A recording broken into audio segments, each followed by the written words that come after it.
The question I had put at the beginning of this was just the generic epistemological, what can we know? And I think Carnap thinks that he's doing epistemology, but I wanted to maybe start with that question. What is the question he's trying to answer here?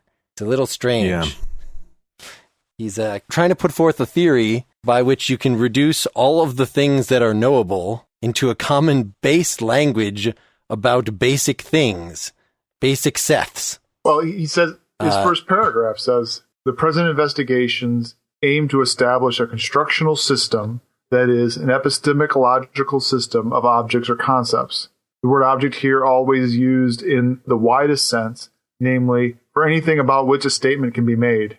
Thus, among objects, we count not only things, but also properties and classes, relations and extension and intention, states and events, what is actual as well as what is not. Yes. I think the goal is almost sort of like a reform of philosophical discourse, a different way to have philosophical conversations in an attempt to get somewhere and sort of head off potential impasses. Figuring out, like, what are the issues you actually can get to the bottom of and resolve, and what are the issues you have to just sort of step back and say, well, there's no way to really progress on these.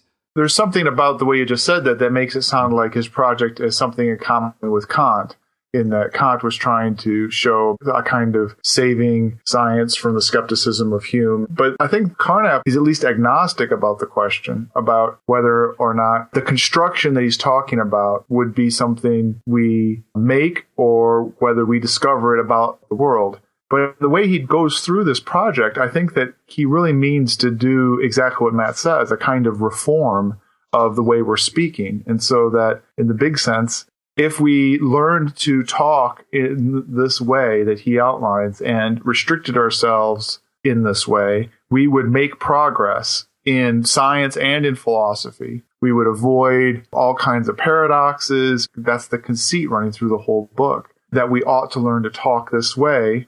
Though he seems to imply that he's only provided the generic rules for it, that it has yet to be decided what the particular construction would be.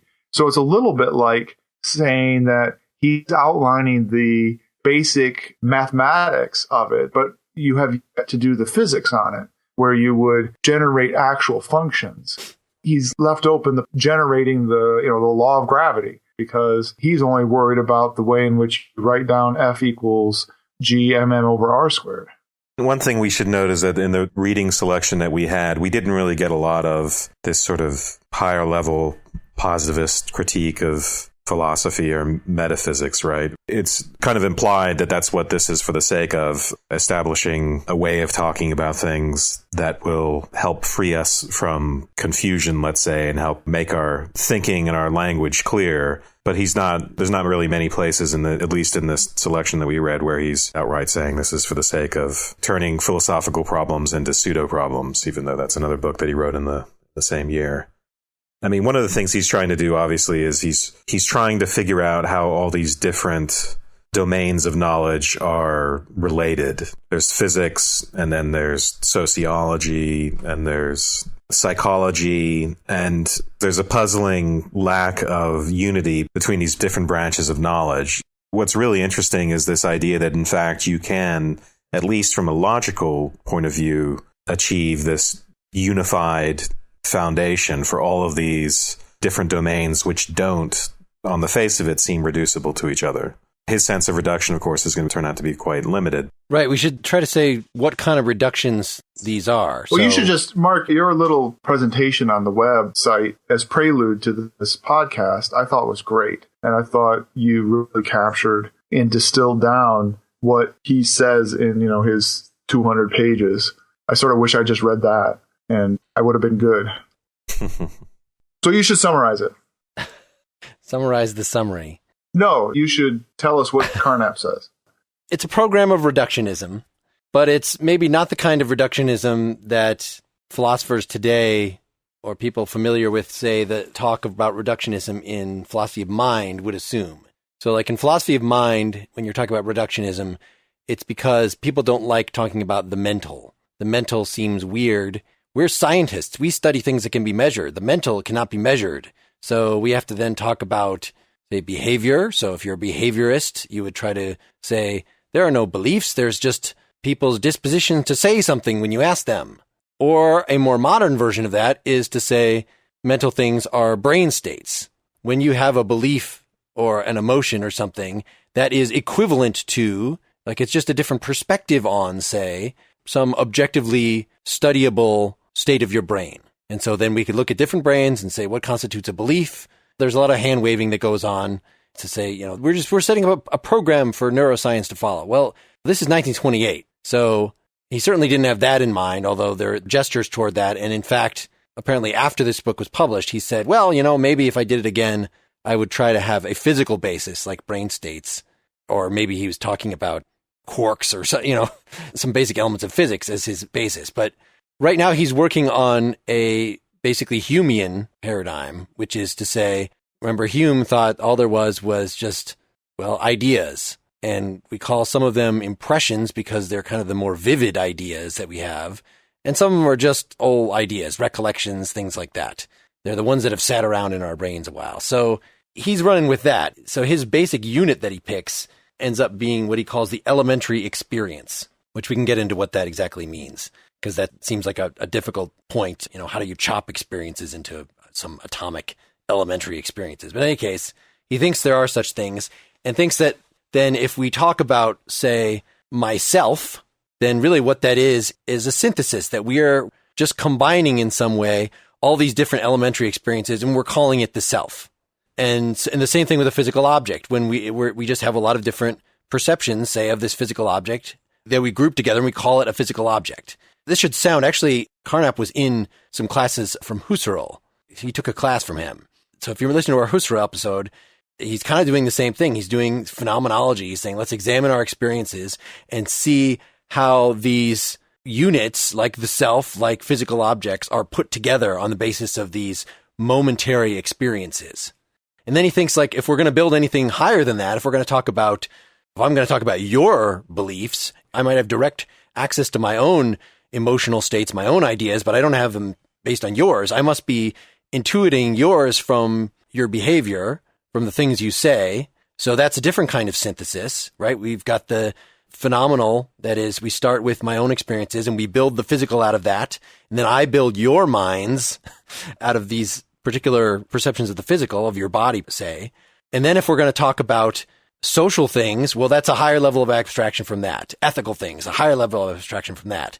So just in that way of describing it, he's not actually saying we shouldn't talk about ethics anymore. He's just saying that all talk about ethics is somehow reducible to talk about psychological states. My psychological states, your psychological states, which, yeah, if you're an ethicist, that sounds like you're deriving ought from is, which is something a lot of ethicists don't like. Well, I just want to add something about this concept of construction and reduction, which is the same thing in two different directions. You could go about construction or reduction in a number of different ways, and one of them would be to treat the most elementary things as, say, some sort of physical object. So, for instance, you could imagine constructing a reductionist system where the most ultimate things are like the smallest hypothetical particles of physics that we could find, right?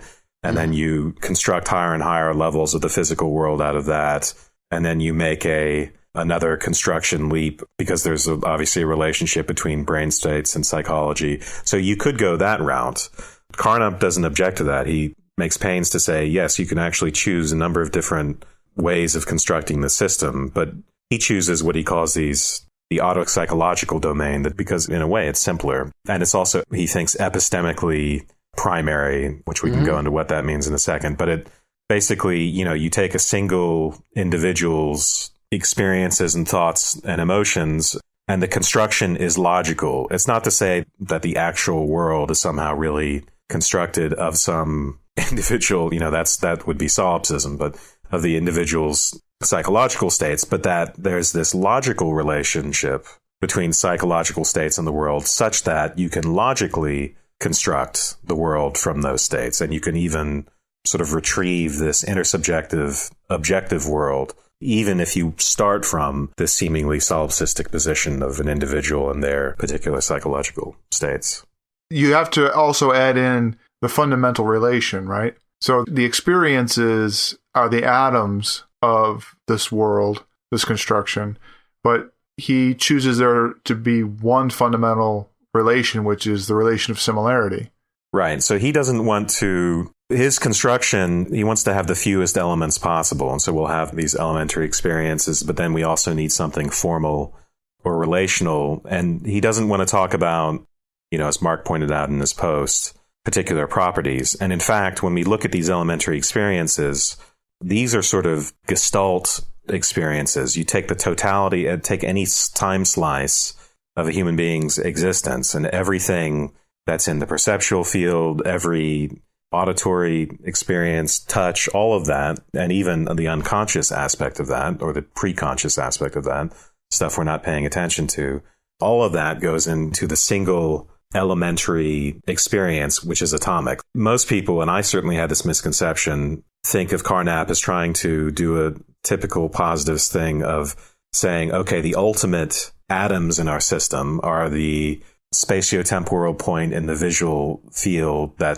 has a certain color, let's say, and that would be atomic. But actually, that'll end up being a quasi object that you derive. That'll be something that actually is constructed, and it's really a synthesis, he says, but he calls this quasi-analysis because effectively by moving to a different constructional level, I'm probably not making much sense now, but speaking Carnap's language, but essentially, even though it looks like you analyze, say, an elementary experience into these little points in the visual field and so on, that's not a logical analysis. Really, that's a logical synthesis. So the starting atomic point, this elementary experience, is in some sense actually larger than these little bits and pieces of it that you get as you proceed forward in the system. That's a really fascinating part of the system. And as you point out, Dylan, we'll get to this ultimate relation that he thinks you can use to sort of, what does he call it? Remembered similarity?